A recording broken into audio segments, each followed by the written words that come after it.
ये video ERP next के self implementation का भाग है, जिसमें हम सीखेंगे कि कैसे हम स्वयं ERP नेक्स्ट इम्प्लीमेंट कर सकते हैं। आज का इस वीडियो में हम लोग ERP नेक्स्ट कस्टमाइजेशन, इंटीग्रेशन और माइग्रेशन में कौन कौन सी चैलेंजेस आ सकते हैं और उसका सॉल्यूशन क्या है, इसके ऊपर बात करेंगे। चैलेंजेस और सॉल्यूशंस में हम लोग low code no code technology use करके कैसे सॉल्यूशन निकाल सकते हैं, इसके ऊपर चर्चा करेंगे। तो चलिए, वीडियो शुरू करने से पहले हम लोग प्रेजेंटेशन के ऊपर ध्यान देते हैं। सबसे पहले किस तरह से हम लोग इंटीग्रेशन, माइग्रेशन या कस्टमाइजेशन शुरू कर सकते हैं। शुरू करते समय कौन कौन सी चैलेंजेस हमें आ सकती है। चैलेंजेस में सबसे ज्यादा चैलेंज कस्टमर्स फेस करते हैं एसएस टूल्स लाइक POS। अगर आपके पास पॉइंट ऑफ सेल का कुछ ऐप होगा या कुछ सॉफ्टवेयर होगा ऑर्डरिंग के लिए जो आप करते हो, उससे रिलेटेड चैलेंजेस आपको आ सकते हैं इंटीग्रेशन रिलेटेड।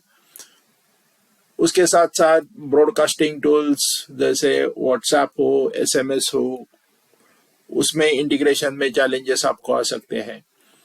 बहुत सारे कस्टमर्स कस्टमाइजेशन चैलेंजेस भी फेस कर सकते हैं, जैसे कि आपका कोई इनवॉइस का फॉर्मेट हो, इनवॉइस का रिपोर्ट्स हो या PDF हो, या आपके वर्क फ्लो में कुछ अगर वर्क फ्लो आपको डालना होगा तो वर्क फ्लो में भी कई बार कस्टमाइजेशन में दिक्कतें आ सकती है। उसके साथ साथ एग्जिस्टिंग मॉड्यूल्स के कुछ फील्ड्स हो या कुछ उसका डेटा टाइप रिलेटेड हो, डेटाबेस ऑप्टिमाइजेशन भी कभी कभी कस्टमाइजेशन आपको करना पड़ता है। अगर किसी मॉड्यूल में हमको नए फील्ड डालना है या नए एक आधा फील्ड आपको हटाना है, उसमें भी कस्टमाइजेशन चैलेंजेस आप फेस कर सकते हो। माइग्रेशन रिलेटेड चैलेंजेस भी कई कस्टमर्स फेस करते हैं, जैसे टैली ERP से ERP नेक्स्ट को माइग्रेशन, डेटा माइग्रेशन हो, या SAP से डेटा माइग्रेट करना हो, या ओरेकल से डेटा माइग्रेट करना हो। उसके साथ साथ अगर ओल्ड एक्सेल शीट या ओल्ड वर्जन जिसका माइक्रोसॉफ्ट ने सपोर्ट बंद किया है, उसमें अगर डेटा है, अगर नॉन फॉर्मेटेड फाइल में या नॉन फॉर्मेटेड इसमें अगर डेटा है, तो भी ERP में वो माइग्रेट करते समय आपको दिक्कतें आ सकती है। हार्ड कॉपी या पेपर के ऊपर अगर डेटा हो तो उसको सॉफ्ट कॉपी में कन्वर्ट करके उसको डेटा माइग्रेशन में भी आपको तकलीफ आ सकती है। अब इसके ऊपर सॉल्यूशंस क्या है। ERP नेक्स्ट आपको नो कोड लो कोड सॉल्यूशंस ऑफर करता है। नो कोड का मतलब क्या है? नो कोड कहाँ पे आपको रिक्वायर्ड है, जहाँ पे ERP नेक्स्ट में नो कोड हम क्यों कहते हैं? क्योंकि इसमें पहले से ही कुछ टूल्स ऐसे हैं जो पहले से ही इसमें प्री कॉन्फ़िगर किए गए हैं, यानी कि पहले से ही इसका कॉन्फ़िगरेशन हो चुका है और आप में से कौन सा भी यूजर्स इसको बहुत आसान तरीके से इस्तेमाल कर सकता है। उस यूजर्स को किसी प्रोग्रामिंग लैंग्वेज का नॉलेज चाहिए ऐसा कुछ नहीं है। नॉर्मल सा जिसको बेसिक कंप्यूटर नॉलेज है वो यूजर, चाहे वो HR डिपार्टमेंट से हो या मार्केटिंग से हो या सेल्स से हो या अकाउंट से हो या प्रोडक्शन से हो, किसी भी डिपार्टमेंट का कोई भी यूजर जिसे बेसिक कंप्यूटर नॉलेज है, वो ये टूल्स, प्री कॉन्फ़िगर किए गए टूल्स इस्तेमाल करके डेटा ERP नेक्स्ट में आप एक्सपोर्ट कर सकते हो या माइग्रेट कर सकते हो। ये टूल्स जनरली इंडस्ट्री स्पेसिफिक होते हैं। ये टूल्स प्री बिल्ड टेम्पलेट को यूज करते हैं, जैसे कि कस्टमर मास्टर का टेम्पलेट हो या सप्लायर मास्टर का टेम्पलेट हो। ऐसे टेम्पलेट यूज करके डेटा हम लोग अदर सॉफ्टवेयर से या अदर थर्ड पार्टी सॉफ्टवेयर से हम लोग डेटा ERP नेक्स्ट में माइग्रेट कर सकते हैं। उसके साथ साथ अगर एग्जाम्पल देने की बात हो तो किस फ्लो या क्विक बेस या जोहो के जो जैसे सॉफ्टवेयर है जो नो कोड सॉफ्टवेयर कहलाते हैं, उसी तरीके का ये ERP-NX भी नो कोड का सॉफ्टवेयर है। अब लो कोड में क्या होता है? लो कोड में हमें कोडिंग किसी स्पेसिफिक केस में ही कोडिंग लग सकती है। बहुत कम बार हमें डेवलपर की जरूरत पड़ती है।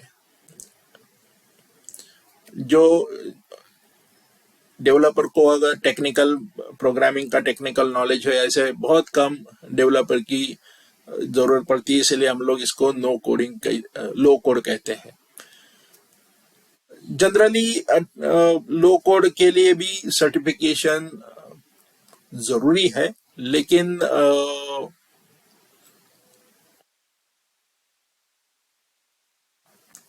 कई प्लेटफॉर्म्स ऐसे हैं जैसे कि वेयरवुल्फ है। वेयरवुल्फ जैसे प्लेटफॉर्म है जो सीखने के लिए बहुत ही आसान है। ERP-NX में कस्टमाइजेशन करना बहुत ही फ्लेक्सिबल तरीके से या फ्लेक्सिबल टर्म बेसिस के ऊपर आप इसको कस्टमाइज कर सकते हो। एक्सटेंडेबल प्लेटफॉर्म होने के कारण ये प्री बिल्ड कनेक्टर्स इसमें पहले से ही अवेलेबल है। बाकी जो फ्रेमवर्क है इसका, फ्रापे का फ्रेमवर्क है, वो एंड टू एंड डेवलपमेंट का सपोर्ट भी प्रोवाइड करता है। मल्टीपल यूज केसेस और पॉसिबिलिटीज लो कोड डेवलपर्स अपने खुद तरीके से डेवलप करके traditional programmers can also develop the low code case studies इसमें कर सकते हैं। अगर एग्जाम्पल की बात कहें लो कोड सॉफ्टवेयर तो वेयरवुल्फ है, आउटसिस्टम है या मेंडिक्स जैसे सॉफ्टवेयर है जो लो कोड सॉफ्टवेयर कहलाते हैं। उसी तरीके से ERP-NX भी एक लो कोड का सॉफ्टवेयर है।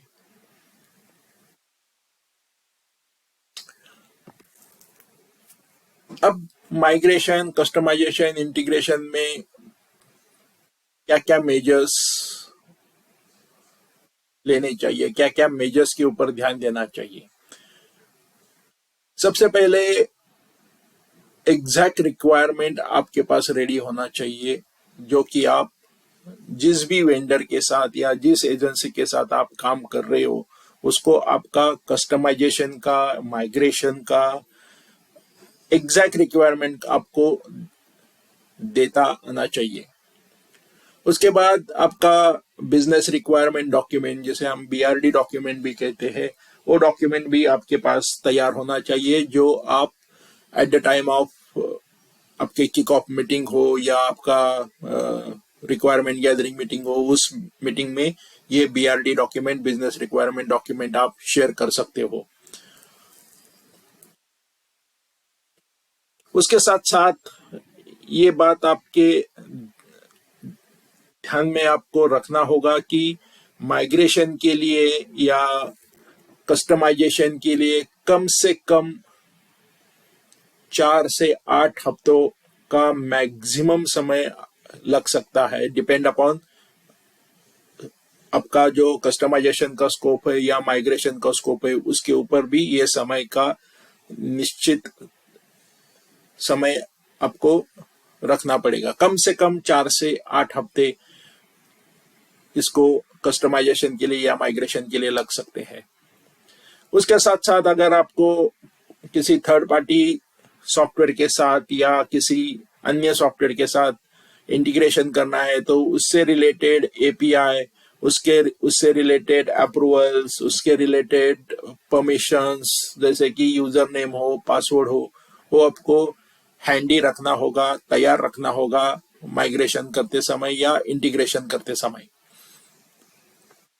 उसके साथ साथ जिस पुराने सॉफ्टवेयर से आपको डेटा माइग्रेट करना है, उस सॉफ्टवेयर से ERP-NX के टेम्पलेट जो प्रोवाइड किए हुए हैं, उस टेम्पलेट में डेटा तैयार होना चाहिए, तैयार रहना चाहिए at the time of vendor visit, या आपके पास वेंडर जब मीटिंग के लिए आते हैं तब ये डेटा सब पूरा माइग्रेशन के लिए तैयार रहना चाहिए।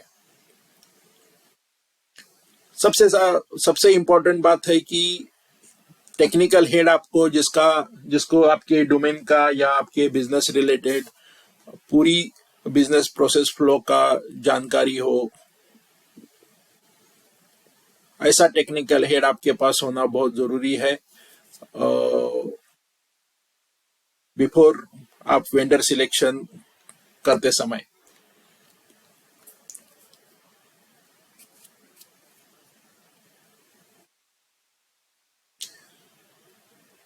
वेंडर के साथ जब कमर्शियल निगोशिएशंस आप करते हो तब आपको इस बात की जानकारी होनी बहुत जरूरी है कि आपको एक्चुअल रिक्वायरमेंट क्या है और हमारे सॉफ्टवेयर में क्या क्या फीचर्स है, क्या क्या मॉड्यूल्स है और क्या क्या स्टैंडर्ड मार्केट कॉस्ट मार्केट में चल रही है, इसका भी नॉलेज आपके पास होना बहुत जरूरी है।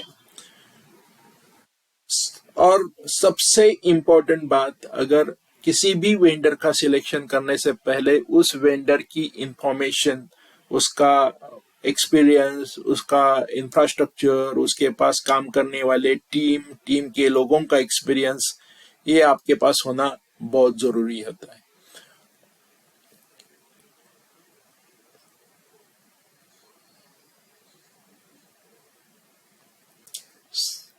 कोटेशन कंपेयर करते समय सिर्फ कॉस्ट को देखना गलत होता है, क्योंकि कॉस्ट के साथ अगर कंपेयर करने के लिए हम लोग जाते हैं तो 70% केसेस में ईआरपी प्रोजेक्ट्स इम्प्लीमेंटेशन फेलियर का चांसेस होता है अगर आप कॉस्ट के साथ कंपेयर कर रहे हो। कॉस्ट ही नहीं तो बाकी के आपको अदर फैक्टर, जैसे मैंने कहा कि वेंडर सिलेक्शन करते समय उसका एक्सपीरियंस क्या है, कितने सालों से कंपनी इस पर्टिकुलर बिजनेस में काम कर रही है, उनके पास कितनी लोगों की टीम है, उन टीम का एक्सपीरियंस क्या है, क्या वो टीम मेंबर सर्टिफाइड है क्या, ऐसे बाकी के फैक्टर्स भी आपको देखना चाहिए वेंडर सिलेक्शन करते समय। ना कि बल्कि आपको सिर्फ कॉस्ट के ऊपर ध्यान देना चाहिए। अब फाइलियन वेंचर्स आपको क्या प्रोवाइड करता है?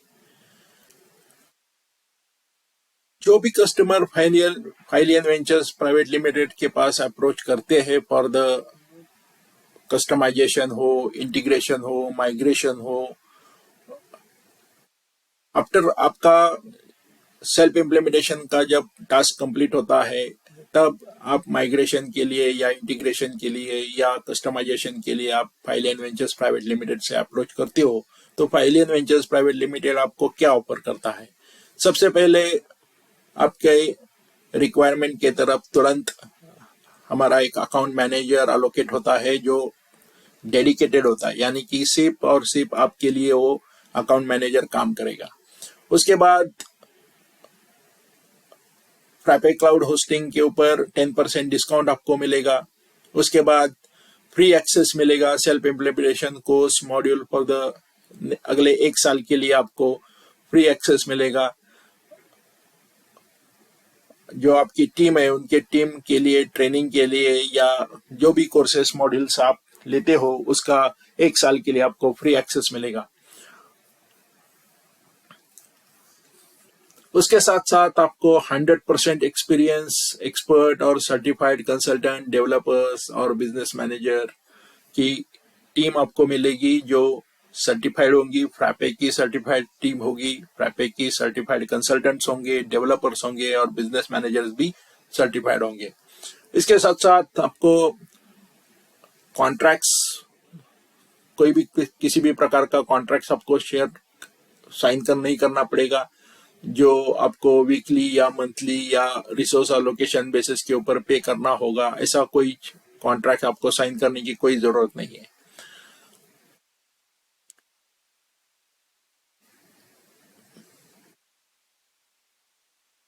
उसके साथ साथ इसमें आप एएमसी कॉस्ट भी बचा सकते हैं। आप जब भी चाहे आप हमारा आवरली बेसिस कंसल्टेशन या सपोर्ट आप पा सकते हो आपके हिसाब से हमारे वेबसाइट के ऊपर जाके जब भी चाहिए तब, और आपका एएमसी का कॉस्ट इस माध्यम से आप सेव कर सकते हो।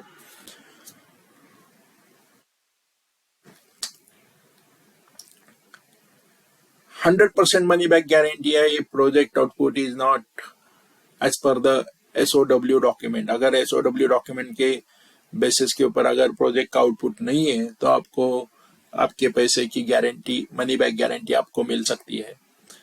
उसके साथ साथ zero dependency with 100% security with vendor, मतलब डेटा शेयरिंग की कोई झंझट नहीं है।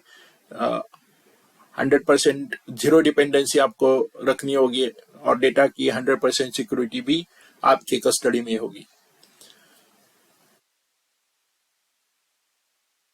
प्रोसेस जो होता है कस्टमाइजेशन, इंटीग्रेशन, माइग्रेशन का, एक कंप्लीटली ऑनलाइन प्रोसेस होता है। ऑनलाइन प्रोसेस का एडवांटेज ये है कि आपको अदर कॉस्ट, जैसे कि अगर ऑन साइट या ऑफ साइट हम कस्टमाइजेशन के लिए अगर आपके पास वेंडर आता है तो उसका खर्चा, एडिशनल कॉस्ट जैसे ट्रांसपोर्टेशन हो या रिफ्रेशमेंट हो या लॉजिंग बोर्डिंग कॉस्ट हो, आपको बेयर करना पड़ता है। लेकिन ऑनलाइन की केस में ये कॉस्ट आप सेव कर सकते हो, तो आपको अदर कॉस्ट के बारे में चिंता करने की कोई जरूरत नहीं है। 30% कॉस्ट आप इसमें सेव कर सकते हो। जैसे मैंने कहा कि वेंडर अगर साइट पे आता है तो ट्रांसपोर्टेशन, ट्रैवल कॉस्ट होगा, लॉजिंग बोर्डिंग होगा, बाकी के अदर खर्चे उसके साथ आएंगे। तो इस प्रकार आप मिनिमम से मिनिमम 30% कॉस्ट आप सेव कर सकते हो एक्चुअल SOS कॉस्ट के ऊपर और रिक्वायरमेंट इवैल्यूएशन के ऊपर। तो चलिए, इस टॉपिक के लिए सेल्फ इम्प्लीमेंटेशन का वीडियो यहीं पर समाप्त होता है।